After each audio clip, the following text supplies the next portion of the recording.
isang cloud cluster na mataan sa labas ng ating Philippine Area of Responsibility o PAR na posibleng pumasok at maging isang bagyo sa mga susunod na linggo.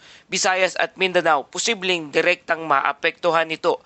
Magandang araw Pilipinas, ito ang Pilipinas Weather ngayon. Narito na ating update sa panahon. Kung bago ka lang sa ating channel, please like, share, and subscribe para lagi kang updated sa panahon. Salamat sa iyong suporta. Mga kababayan, ngayong araw March 3 na po tayo. Araw ng Martes. Narito na ang ating update sa panahon. Patuloy nating binabantayan sa ngayon ang isang cloud cluster sa silangan ng Guam na kasalukuyang kumikilos pakanluran. Ayon sa mga computer weather models, may nakikitang posibilidad ng pagbuo ng sirkulasyon sa bahaging iyon ng Pacific. Kapag ito ay tuluyang lumakas at naging ganap na low pressure area o tropical depression, maaari itong pumasok sa ating Philippine Area of Responsibility o PAR sa mga susunod na linggo. Kapag nangyari ito mga kababayan, tuluyan itong lumakas bilang isang bagyo. Papangalanan naman ito ng Pag-asa sa local name na Bagyong Kaloy na siyang magiging ikatlong bagyo ngayong taong 2026 at posibleng maging isang unang bagyo sa buwan ng Marso. Kaya sa ngayon, malayo pa ang sistema at wala pa itong direktang epekto sa alimang bahagi ng ating bansa. Ngunit mahalagang tandaan, ang mga cloud cluster na ganito ay maaring mabilis na magbago depende sa kondisyon ng dagat at ng hangin sa itaas. May indikasyon na itong maging isang bagyo o posibleng kumilos ito patungong Visayas bago man mag-recurve pabalik sa silangan dulot ng muling paglakas ng hangin amihan. Mga kababayan, ito ang tinatawag nating steering flow o direksyon ng hangin sa itaas na nagtutulak sa sistema. Kapag malakas ang hangin amihan, maaari nitong itulak o ilihis ang bagyo palayo sa kalupaan.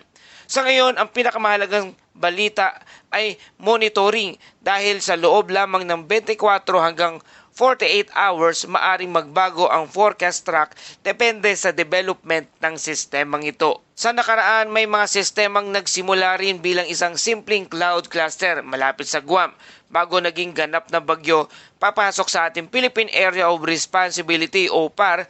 Ilan sa mga ito ay mabilis na lumakas dahil sa mainit na karagatan ng Water Pacific na kilala bilang isang pinakaaktibong basin ng bagyo sa mundo. Gayunpaman, meron ding mga sistema na agad nag-recurve o hindi nakakaapekto sa Pilipinas o sa ating bansa dahil sa impluwensya ng hangin amihan o high pressure system. Ayon naman sa pinakahuling outlook na inilabas ng Pag-asa, 0 hanggang 1 tropical cyclone lamang ang maaring mabuo o pumasok sa ating Philippine Area of Responsibility o PAR sa loob ng buwan ng Marso.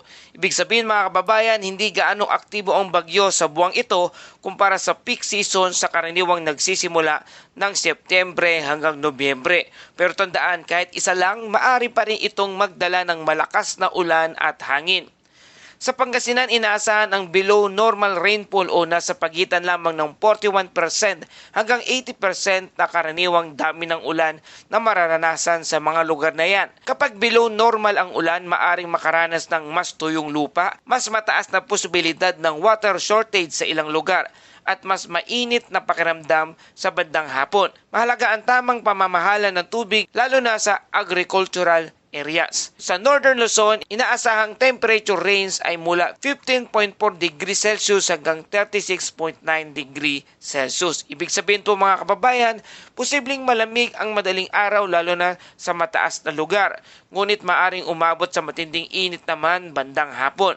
Malaking agwat ito ng temperatura kaya mahalagang bantayan ang kalusugan lalo na sa mga bata at sa mga matatanda. Narito naman ang mga ilang weather system na maaring maapektuhan ang ating bansa sa mga susunod na araw. Easterlies ay nagdadala ng mainit na maalinsangan ng panahon habang ang rinse o high pressure area o HPA ay karaniwang nagdudulot ng maaliwalas na panahon. Habang ang localized thunderstorm naman ay bigla ang pagbuhos ng ulan sa bandang hapon o gabi at ang shoreline o salpukan ng malamig at mainit na hangin sa dagat Pasipiko. Frontal system na karaniwang nakakaapekto sa bandang hilagang Luzon at ang Intertropical Convergence Zone o ITCZ na pinagmumula naman ng malawakang pag-ulan sa iba't ibang bahagi ng ating bansa. habang ang low pressure areas naman o LPA na posibleng maging bagyo na maaring mabuo sa mga susunod na linggo dulot ng mga makakapal na kaulapan na namataan sa labas ng ating Philippine Area of Responsibility. Southwest monsoon o hanging habagat na nagdadala ng malakas na ulan sa kanlurang bahagi ng bansa at ang northeast monsoon naman o hanging amihan na nagdadala ng malamig at tuyong hangin.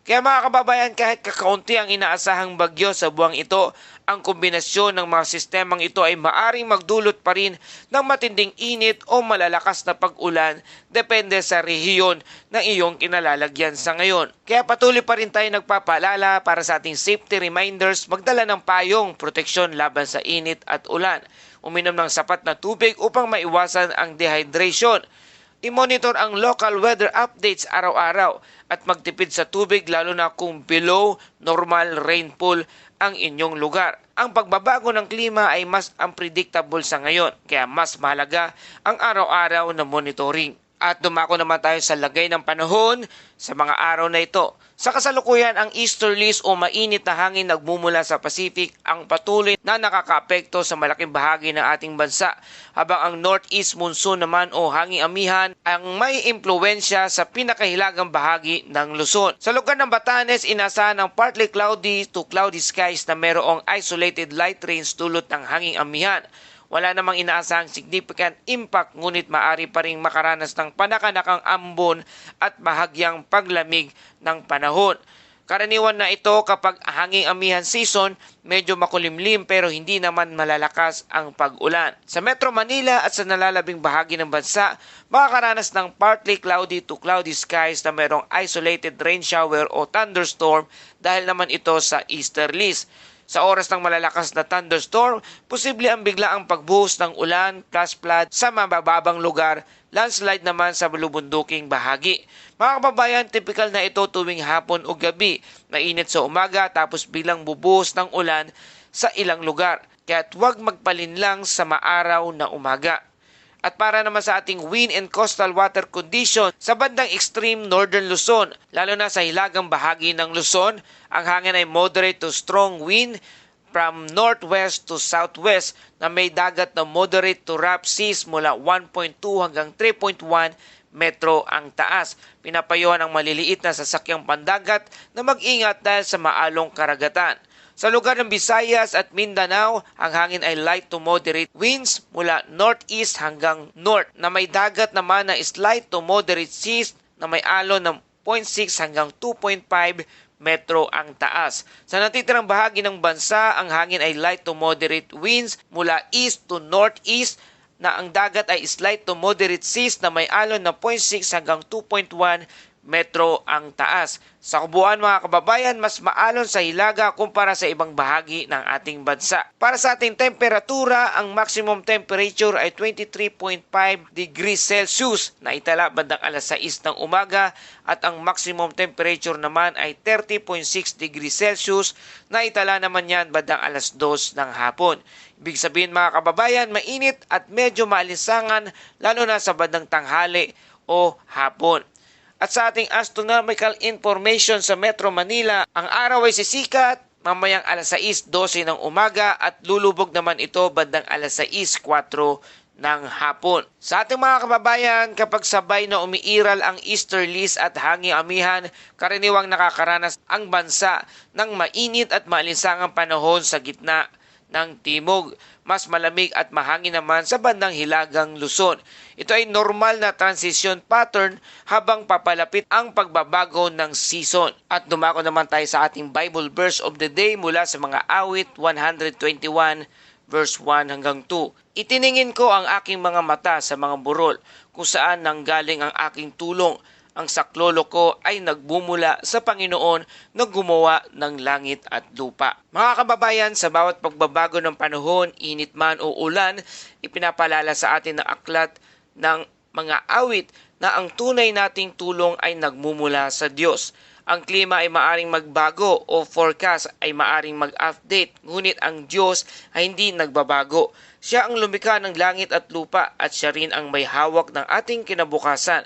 Kaya sa gitna ng pag-alala, sa init, ulan o bagyo, itaas natin ang ating mga mata at magtiwala tayo sa ating Panginoong Hesus sapagkat sa lahat ng oras darating ang kanyang tulong. Huwag tayong mag-alala, huwag tayong mangamba. Anuman ang nakikita na babalitaan natin sa ngayon, patuloy tayong magtiwala sa kapangyarihan ng Diyos na siyang may lalang ng langit at lupa sapagkat ang pag-alala ay hindi nakapagdadala ng karagdagang buhay. Ngunit ang pagtitiwala sa Diyos ay patuloy na magbibigay ng lakas upang manatili at maging matatag sa hamon ng buhay. At yan po ang ating balita o update sa panahon sa araw na ito. Kung nagustuhan nyo ang balitang ito, please like, share, and subscribe para lagi kang updated sa panahon. Salamat sa iyong suporta. Ito ang Pilipinas Weather ngayon na lagi nagpapaalala, maghihanda, maghiligtas, mag-alerto. Ingat tayong lahat.